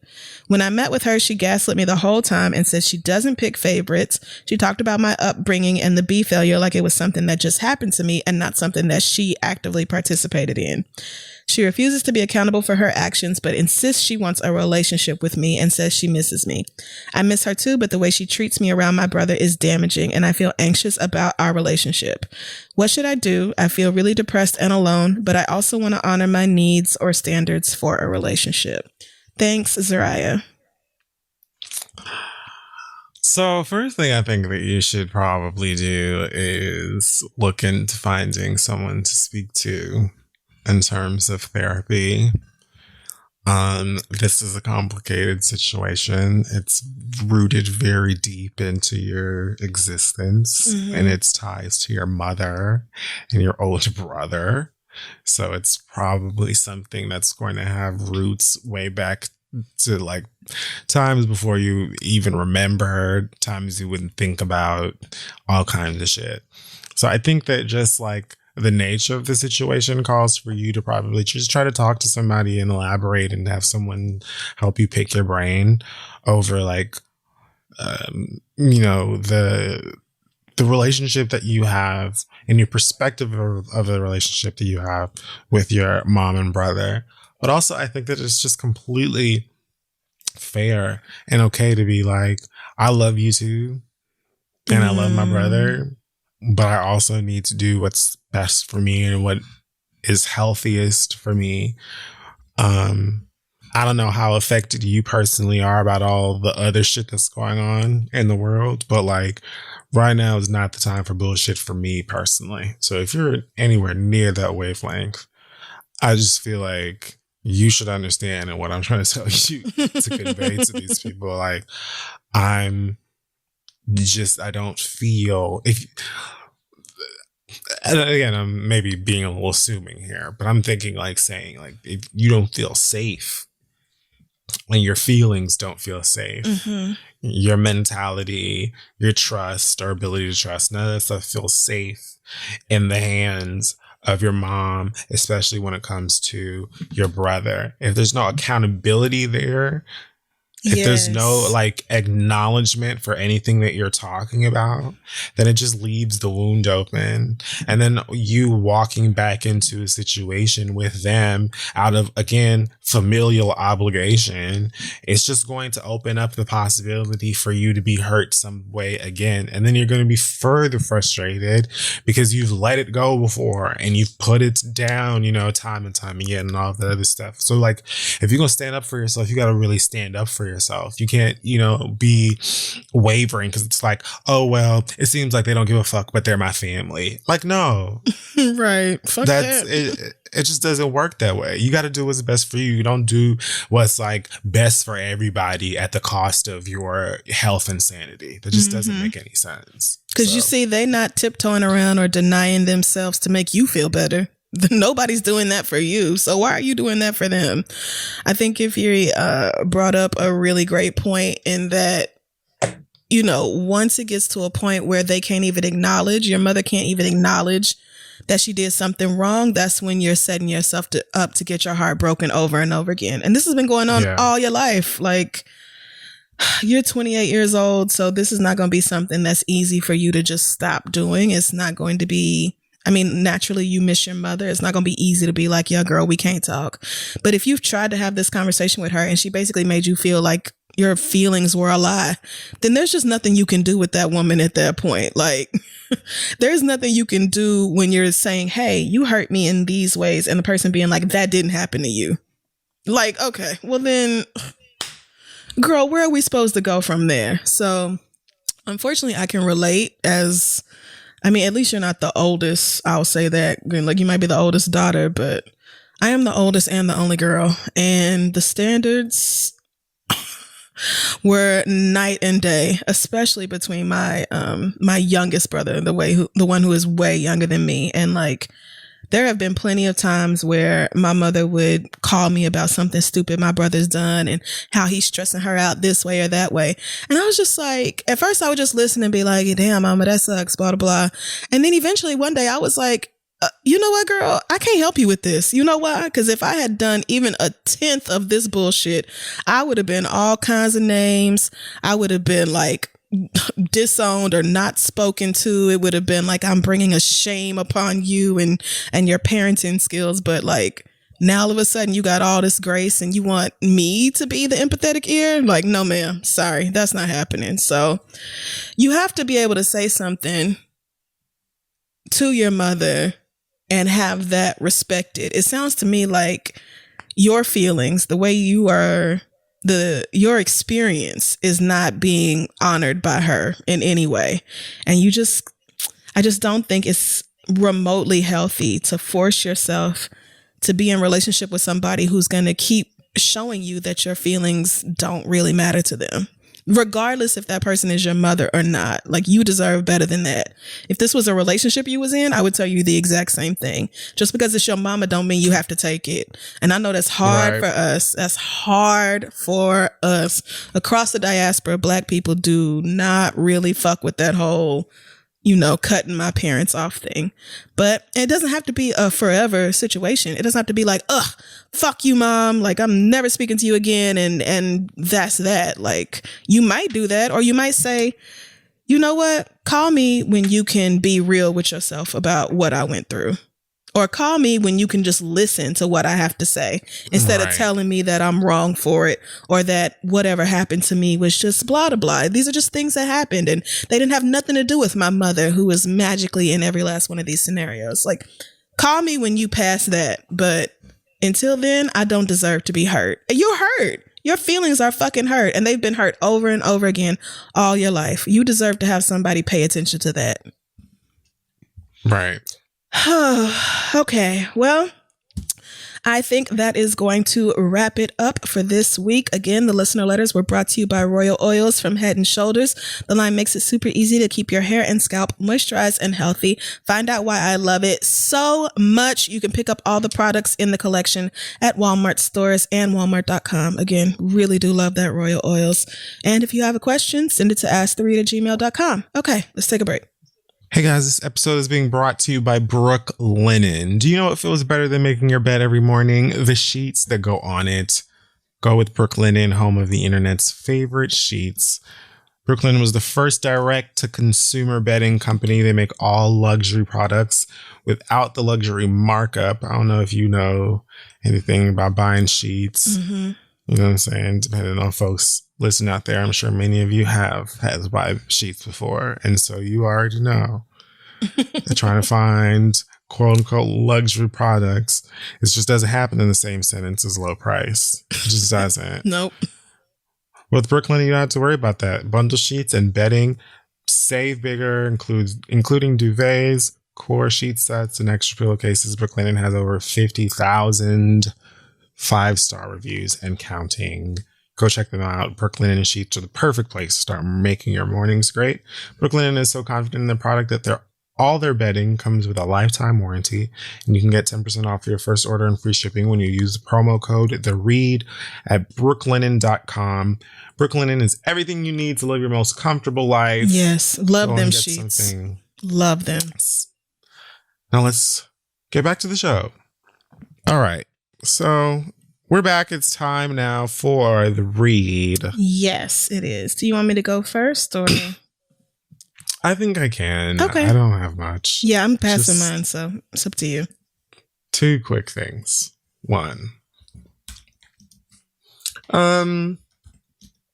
So there's been a lot of reports lately of these quirky little adjustments that white people are making to try and appease black folks who have been standing up in the face of racism as of late.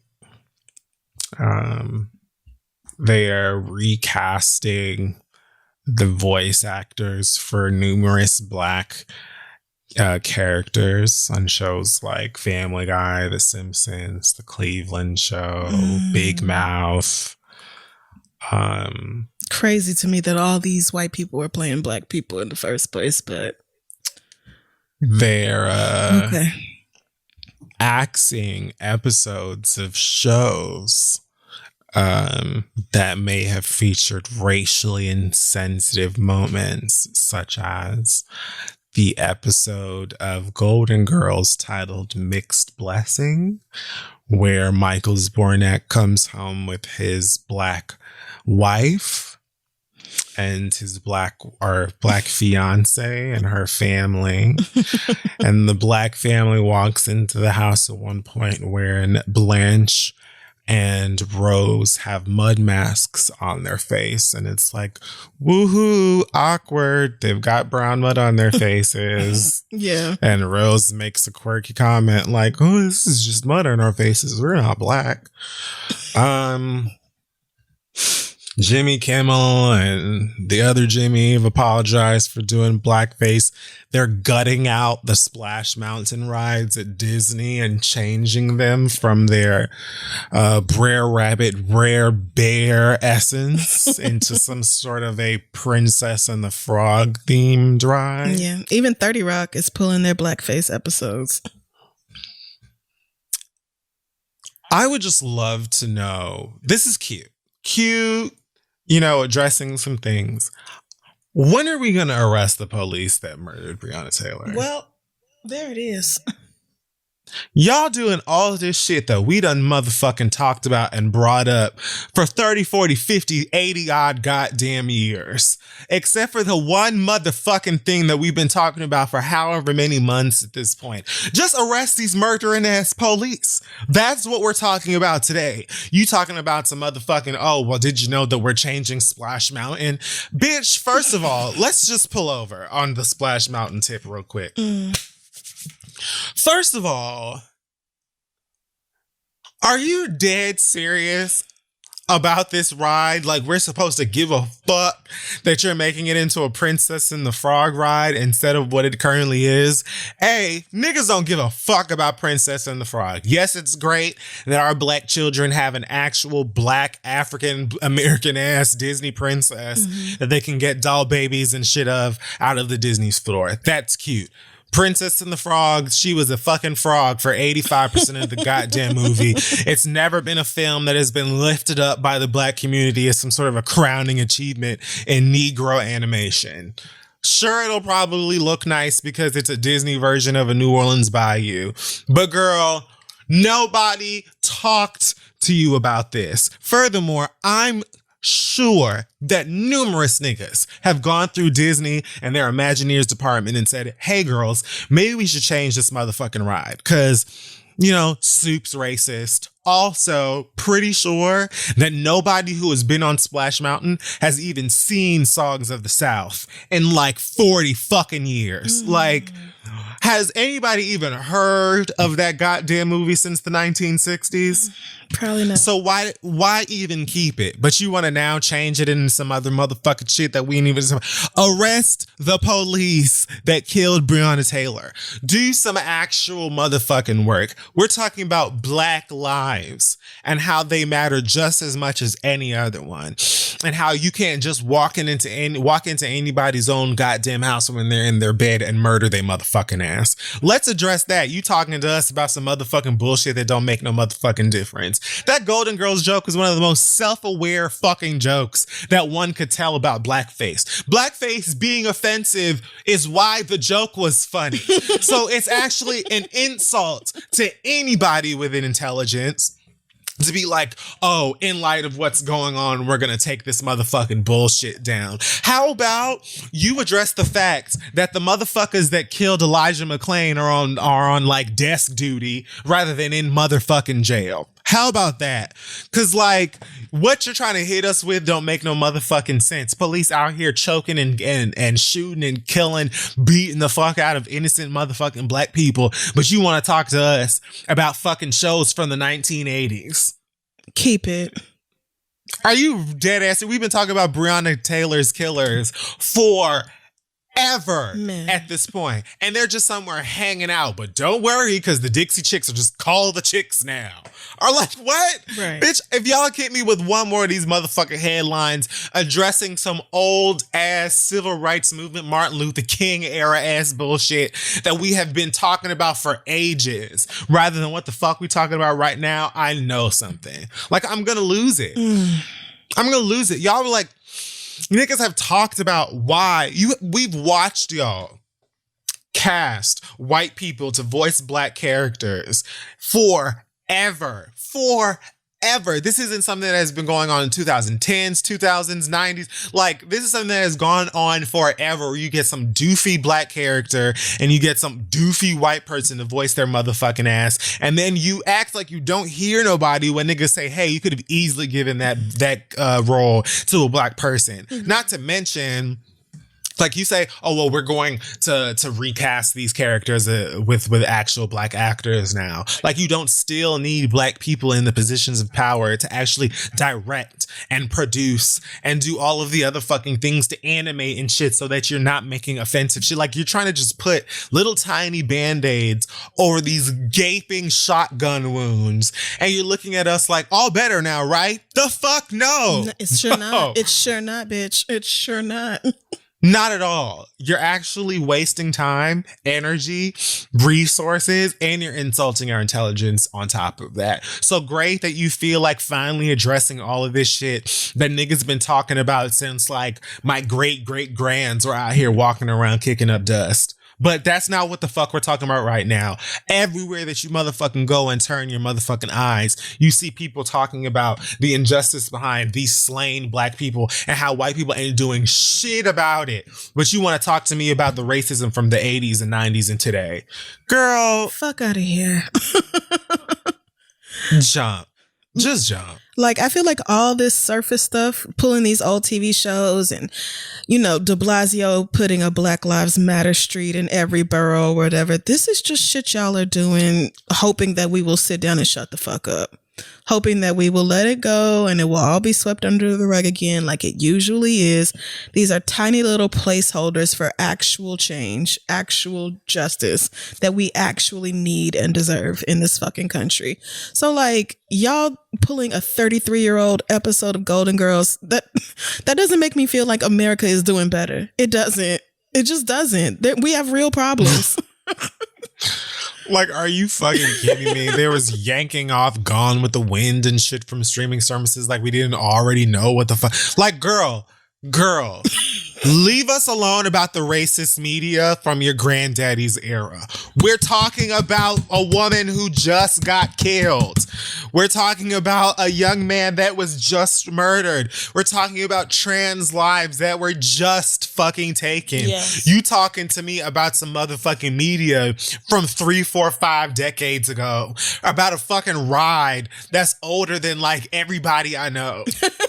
Like, are you fucking dead ass serious? Yes, it's cute that maybe the Splash Mountain will be less motherfucking racist. It's nice that black characters will actually be voiced by black people. It's nice that you want to address insensitive things, whether it's in a show that just came out last week or a show that came out a couple of years ago. That's fine. But it's also like wide open ass obvious and apparent that what you're trying to do is like dangle a little like carrot in front of a rabbit or whatever the fuck. You know what I'm saying? Like, you're just trying to like dangle any like piece of black bait in front of us as if we're somehow going to ignore the fuck what we've been talking about right now. Right. Like, what is the most important? Because girl, I can't tell you the last time that I've been on motherfucking Splash Mountain. I don't give a fuck what's inside that motherfucking ride.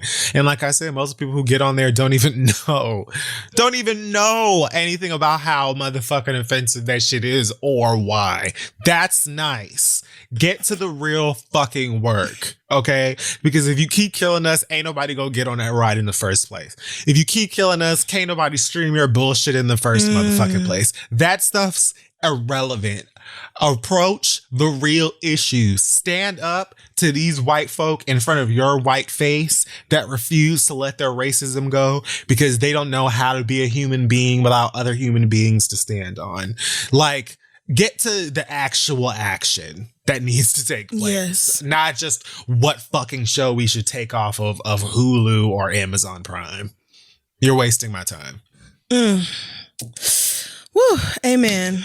Is that it? That's You're it. done? Oh, and also, Okay. MC Light, Queen Bey. Are you really black ass motherfucking No, she didn't. serious? In 2020, in the year of our Lord, are you dead ass serious? Queen Bey, MC Light, did they make you say that? Are you dead ass serious? Queen Bey, as long as that woman has been Beyonce? How dare you?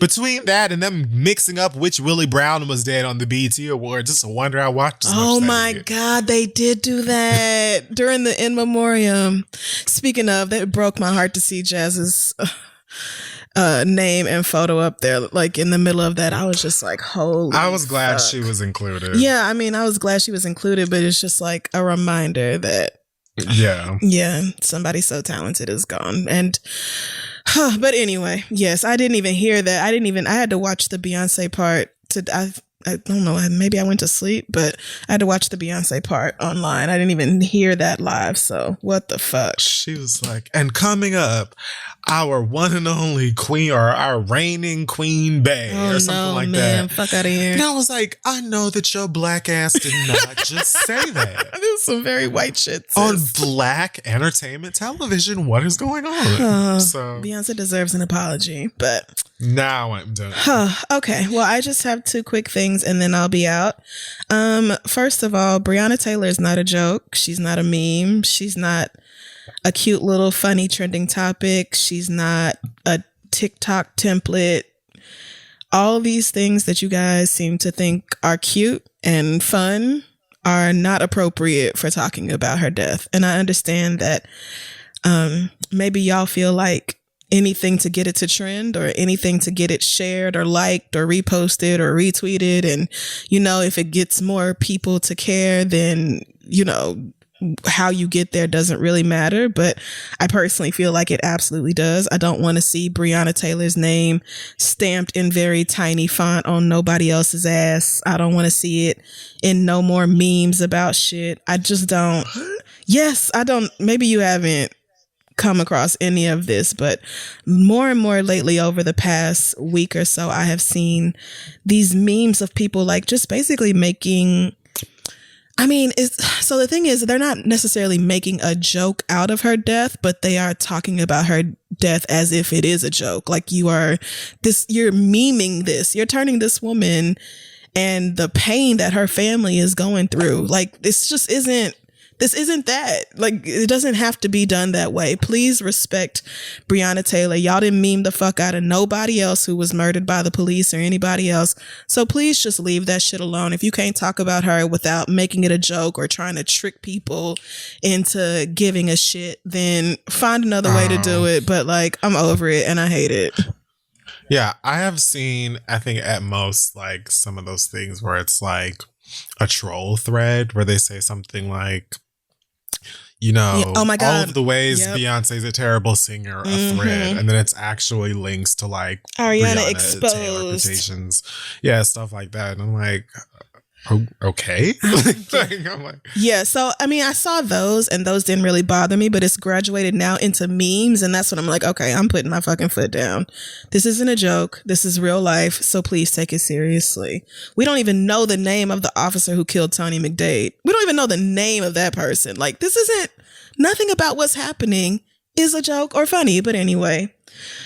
Now I'm talking about something else that was related to my next read. So we just talked about the BET Awards and how, you know, overall it was a fun show and they really did a great job with making the best out of coronavirus. And that's true. And I think if anybody else is going to do an award show, probably over the next couple of years, then BET set the bar pretty damn high. But every time BET does something, the trans women that I follow make sure to make a note of their erasure in whatever the event is. And it's kind of like they're expected to just be happy with whatever they were given, or to, right, like, oh my God, pose. Like if you just say the word or whatever, then they're just supposed to be like, oh my God, thank you, BT, so much, blah, blah, blah. So a trans woman named Amara Jones, I guess she shot this commercial with McDonald's and it was supposed to air during the BET Awards. And it's just a 15-second, it's very short. And she's like, you know, what it basically sums up to is, while we're talking about Black lives, Black trans people have a message, stop fucking killing us, like we matter too or whatever. And I guess that was too damn scandalous for BET, because Miss Jones tweeted, BET pulled my ad at the last minute last night from the BET Awards. It's hard to conclude anything other than the platform is transphobic, as Angelica Ross and B. Scott unfailingly point out. Cite Black women, intentional invisibility is why our thoughts aren't heard. This, now, it's bad enough that, I mean, I didn't watch the whole show. It's bad enough that y'all already act like mentioning trans people is, you know, just a fad, like it's just paprika. You could just toss a little bit of that shit in there and, you know, that's enough, or that's plenty. But for McDonald's to have done this ad, and then for BT, according to Amara Jones, to have been like, yeah, no, fuck that, is kind of blowing my mind, because McDonald's has put out all kinds of terrible marketing that has aired on BET all of my life. Girl, you got a 10-piece, don't be stingy. I know y'all remember that time when McDonald's was turning every fucking jingle, every fucking commercial into an R&B song. Every time I see a McDonald's ad today, especially the ones for the current goings on, I'm like, mm-hmm. Right. Like McDonald's has done so many different ads that I would think a Black centered network would be like, maybe you could do a little bit less of the stereotypes, or like a little bit less of the blatant bullshit. But the minute that a trans woman has something valid to say, which is stop fucking killing us, y'all decide that that's not worthy of being aired on your platform during the BET Awards. Why is that? I would truly love to know. I hope somebody at BET responds to these claims. I hope we find out why the decision was made, but it wouldn't shock me if y'all are just fucking transphobic and was like, well, this is just going to divide the community and we need better than that. And now it's not the time, blah, blah, blah. It's always the fucking time. Like I said before, if y'all not reaching back and grabbing the people who are more marginalized than you, then whatever you doing is bullshit. And it simply will not last. It will not stand. You have to care about Black trans people. You do. Or the liberation is never going to get here. I don't know how much simpler to make it for you niggas. Black trans people are people, and they deserve the same love, respect, safety that the rest of us are fighting for, that the rest of us are asking for. Stop acting like they don't matter. When we see news stories 2 or 3 times a week of some other Black trans girl murdered by some nigga or whatever, like, why is that not something that we can talk about? Why can't we say, hey, stop killing us in a fucking advertisement and have that air on a Black network, or a network that shows Black programming, I should say? Why can't that be something that's celebrated? BET, I would love to know. Please send me an email. Please, release something, an iOS press release, a tweet, whatever, something on Instagram, whatever you feel the need to do. I would love to know why Amara Jones's ad was pulled from your network. I would love to hear the explanation for this. Please make it make sense, because right now it doesn't. How much more blatant can you make it? Like, it's all, y'all already do the bare fucking minimum when you do anything to talk about trans people. How long did it take BET to even acknowledge how incredible Pose was and everything that it had done, and like how it's just like smashing barriers and groundbreaking? And how long did it take y'all to even acknowledge that black ass cast? And now this. If transphobia is going to keep you from caring about us, then you can't really be for Black lives. Because you are flat out saying these Black lives don't mean shit to me. These Black lives need to sit in the fucking back and take the scraps that they can get while the rest of us fight for our equality. Or even better, y'all tell those same marginalized people that they should be showing up and they should be marching, and it's all of us, and Black Lives Matter automatically means all of us. Y'all sound like the fucking colonizers. Y'all sound like the all lives matter niggas. If it automatically included all of us, we wouldn't have to say something. Hello? Stop fucking killing us. Stop fucking killing trans women. Stop fucking killing trans men. Reach back and help the people who need it the fucking most, or get the fuck gone somewhere. And that's it. Yep. It's straight like that. There's no explanation for it. I really want BET to address these claims. If they say, no, that's not true, we never booked the ad. If they say, well, we oversold and we bought it, like, just say something. Please let me know how this happened. Please let me know how we got here. Because this woman's ad was completely inoffensive. It's 15 seconds. It's, hey, Black trans women have a message. Don't fucking murder us. What? BET, yeah. I'm going to give BET their props when they get it right, but when you get it wrong, you just going to have to do better. You're ignoring a whole segment of the community that needs the fucking outreach the most. They need the help the most. They need the visibility the most. They need niggas to stop killing them. That should be shared on your platform if you claim to care about Black people. And that's it. All right. Well, that's this week's episode of The Read. Yes, that wraps up this week's episode. Check us out on social media at This Is The Read. Our website is thisistheread.com.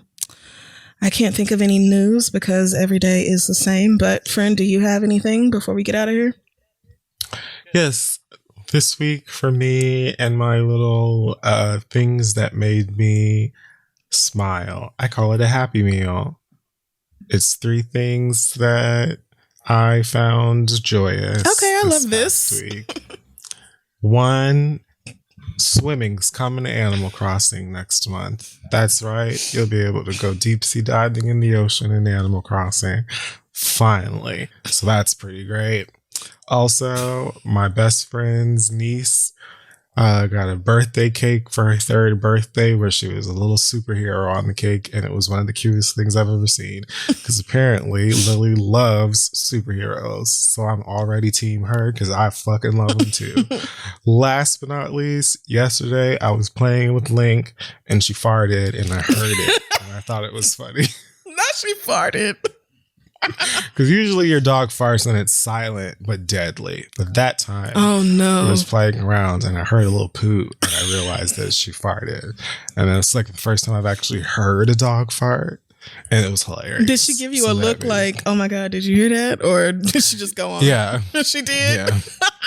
Well, she always does that when she farts and I react to it. Because usually she'll just be laying there and I'll smell it and I'll be like, Link, my God, bitch, what the fuck is wrong? Because, dog, animals, when they pass gas, bad. it's like fresh death. Yeah. And then she'll just look at me like, well, I don't know what she expected. Was I supposed to hold it in? Like, well, excuse me, bitch, she be farting all the time. So, but that one time, the fact that I heard it was just, I laughed out loud for a ridiculous amount of time. Well, I love this 3 things that brought you joy thing. I hope we get more of that. And I'm not promising anything, but yeah, there's that. I mean, and extend that to the rest of you niggas. Please find your joy wherever you can get it. Take your breaks, get your rest. And, let's keep moving. The fight continues. I just realized we didn't introduce ourselves as anybody this week. So on that note, I'm Monet Exchange. Oh, okay. And I am Angela Bassett. And that was The Read.